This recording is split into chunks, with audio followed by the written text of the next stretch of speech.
Hello very good morning all of you. कैसे आप सभी? आशा करते हैं कि आप सभी अच्छे होंगे।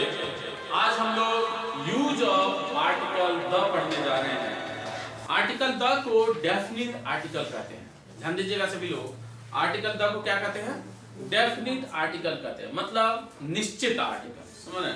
तो आर्टिकल द का जब भी प्रयोग किया जाता है तो एक निश्चित नाउन के साथ किया जाता है। ध्यान देंगे सभी लोग। निश्चित नाउन किसे कहते हैं? जिस नाउन की चर्चा एक बार पहले हो चुकी है, अगर उसकी चर्चा दोबारा कर रहे हैं हम तो उसे क्या कहते हैं? निश्चित कहते हैं। जैसे आप लोगों ने सबने एक सेंटेंस हम लोगों ने बचपन से पढ़ा हुआ है कि एक राजा था, उसके 4 पुत्र। कैसे सेंटेंस बनाते हैं? There was a king, the king had 4 sons। There was a king, मतलब जब पहली बार राजा की चर्चा करेंगे तो क्या लिख रहे थे? There was a king. और जब दूसरी बार राजा की चर्चा करेंगे तो क्या लिखेंगे? The king had 4 sons। यहाँ पे देखिए एक सेंटेंस लिखा है, हम वही लिख रहे थे, उनसे एक बार लिख लेते हैं।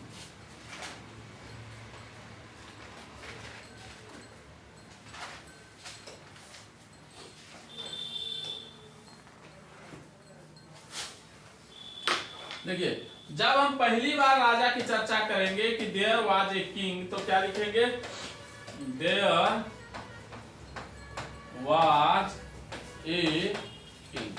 तो ध्यान रखिए, यहां जब हम पहली बार राजा की चर्चा कर रहे हैं तो राजा के साथ क्या लगेगा? ये लगेगा। क्या लगेगा? लेकिन जब हम दूसरी बार फिर से राजा की चर्चा इसी वाक्य में आगे कर दें, हम यहां लिख दें किंग had 4 sons। तो मुझे ये बताइए कि इस जगह पे राजा के लिए क्या लगेगा? क्या ये ए लगेगा? नहीं। अगर राजा की चर्चा पहली बार हो चुकी है तो दूसरी बार क्या लगेगा? तो यहाँ क्या हो जाएगा?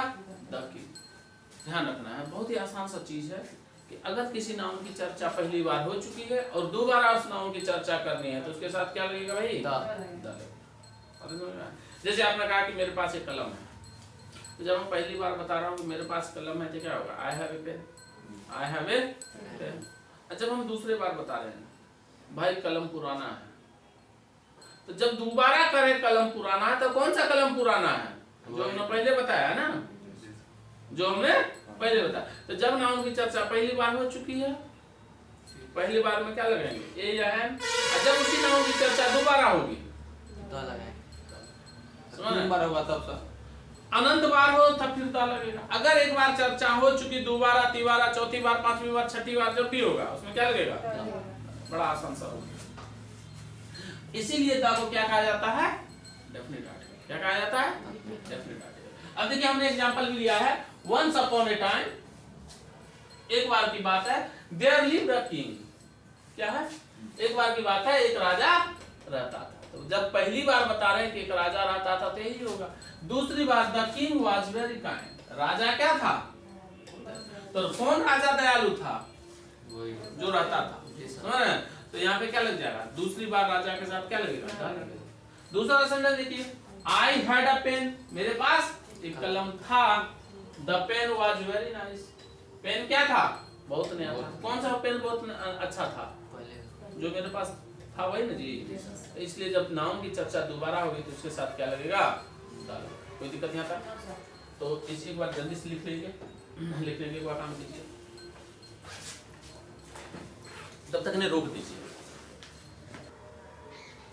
चलिए, तो अब जो नेक्स्ट चीज पढ़ने जा रहे हैं, हम पढ़ने जा रहे हैं कि द का यूज कहाँ किया जाएगा। समझ रहे हैं? द का यूज कहाँ किया जाएगा। तो इसके लिए देखिए बहुत एक आसान ट्रिक है जिसपे हम 5 रूल पढ़ जाएंगे। सबसे आसान तरीका समझिए, जिस चीज में पानी होता है, जो चीज कोई चीज ऐसा बना है ना जिसमें कि हमेशा पानी होता है, जिसके नाम से ही पता चल जाएगा जिसमें पानी होता है, उसके साथ जीवन भर द लगाएंगे, उनके नामों के साथ।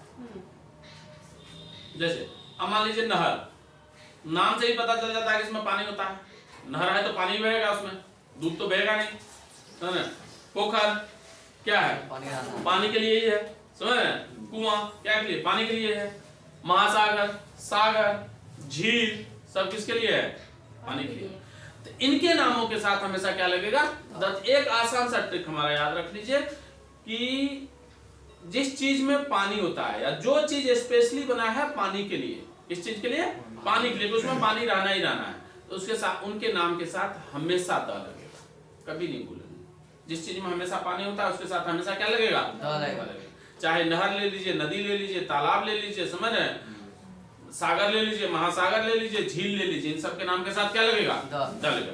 तो एक बार क्विकली ऑनलाइन वाले बच्चे इन पांचों रूल को देख लेंगे कि पहला हम देख रहे हैं कि द का प्रयोग किनके साथ किया जाता है, रिवर के नामों के साथ, समझ रहे हैं। यहाँ कुछ एग्जांपल्स है, गंगा नदी के साथ, यमुना नदी के साथ, कृष्णा नदी के साथ, कावेरी नदी के साथ, खम्स नदी के साथ, और नील नदी के साथ, और कोसी नदी के साथ, सभी के साथ क्या लगेगा, द का प्रयोग। आप लोग स्क्रीनशॉट ले लीजिए, बाकी ऑफलाइन वाले बच्चे लिख लेंगे। और अगला देख लेते हैं पांचों। दूसरा है कैनाल्स के नाम के साथ, किसके साथ, कैनाल्स के नाम के साथ। दुनिया के जितने भी नहरें हैं सभी के नामों के साथ क्या लगेगा, द का प्रयोग किया जाएगा। दुनिया के जितने भी नहर हैं सभी के साथ क्या लगेगा जी, द का प्रयोग। चाहे देख लो एक बार पनामा कैनाल देख लो, शारदा कैनाल देख लो, कोई भी कैनाल ले लीजिए, सबके नाम के साथ क्या लगेगा, द लगेगा। चलिए तीसरा रूल देख लेते हैं। तीसरा रूल है ओशियन के साथ। ओशियन मतलब क्या था, महासागर। ओशन मतलब क्या आता है, महासागरों के नाम के साथ भी हमेशा द का प्रयोग होगा। जैसे आप देख लीजिए प्रशांत महासागर, इंडियन ओशन देख लीजिए, अटलांटिक महासागर देख लीजिए, आर्कटिक महासागर देख लीजिए, और अंटार्कटिक महासागर देख लीजिए। किसी भी महासागर का अंग्रेजी होता है ओशन, क्या होता है, ओशन के नाम के साथ हमेशा क्या लगेगा, द का प्रयोग होगा। चलिए नेक्स्ट देख लेते हैं चौथा नंबर है सीज के नाम के साथ। सी मतलब होता है सागर, सागर सी, महासागर ओशन। तो सागरों के नाम के साथ भी हमेशा द का प्रयोग होगा। जैसे देख लीजिए ब्लैक सी, डेड सी, रेड सी, अरबिक सी और कैस्पियन सी, सभी के नामों के साथ क्या लगेगा, द का प्रयोग किया जाएगा। अगला देख लेते हैं, अगला जो है बेज एंड गल्फ, खाड़ियों के नामों के साथ क्या होगा, खाड़ियों के नाम के साथ। तो जल्दी देखिए, बे ऑफ बंगाल लगाइए, बे ऑफ चाइना लगाइए, या गल्फ ऑफ मैक्सिको लगाइए, सभी के नाम के साथ क्या लगेगा, द का प्रयोग किया जाएगा। ये पांचों का पांचों रूल आप लोग सभी लोग स्क्रीनशॉट ले लीजिए और आप लोग सभी लोग लिख लीजिए। और आज का आर्टिकल यहीं तक रहेगा, कल का आर्टिकल आगे की क्लास में।